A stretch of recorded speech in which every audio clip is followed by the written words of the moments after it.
বন্ধুরা, শুভ সকাল। আমি সুজাতা। আমার রোজকার গল্পকথার আরও একটি ছোট নতুন গল্পে আপনাদের সকলকে জানাই অনেক স্বাগত।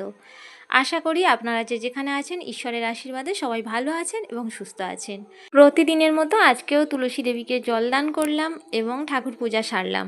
আজকে সকালটা অন্য দিনের থেকে একটু অন্যরকমভাবে শুরু হয়েছে, কারণ আজকে আমি আর সকালে স্নানটা সারতে পারিনি। তাই আমার কর্তামশাই বেরিয়ে যাওয়ার পর আমি সংসারের বাদবাকি কাজকর্ম সেরে স্নান সেরে পূজা করলাম। তারপর ওকে খাইয়ে দায়ে রেডি করে নিজেও একটু কোনোরকমভাবে রেডি হয়ে নিলাম।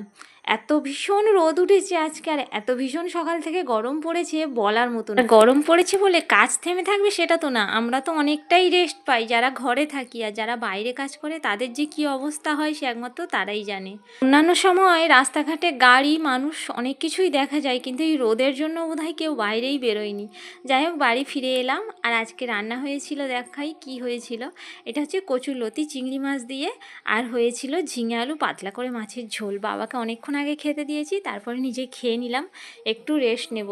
কোনো অনেক বছরের অপেক্ষার অবসান ঘটিয়ে ছোট্ট ছোট্ট মনের স্বপ্নগুলো পূরণ করা যায়, তখন কিন্তু ভীষণ আনন্দ হয়। এই যে জিনিসটা আমি কিনে এনেছি, এটাতে সোনা বাঁধাবো। আমার দোকানে অর্ডার দেওয়া ছিল, ওটাকে কিনে এনেছি আজকেই। আর হাতে একটা পরেছি রূপোর, যেটা এটাও আমার কর্তামশাইয়ের ভীষণ পছন্দের একটা জিনিস বানিয়ে দিয়েছে, আর এটাতে সোনা বাঁধিয়ে দেবে বলেছে। যাই হোক, এটা নিয়ে এসেছি। আর রূপো আর শাঁখা দুটোর মধ্যে অনেক তফাৎ, কোনটা ভালো লাগছে আপনারা জানাবেন কিন্তু।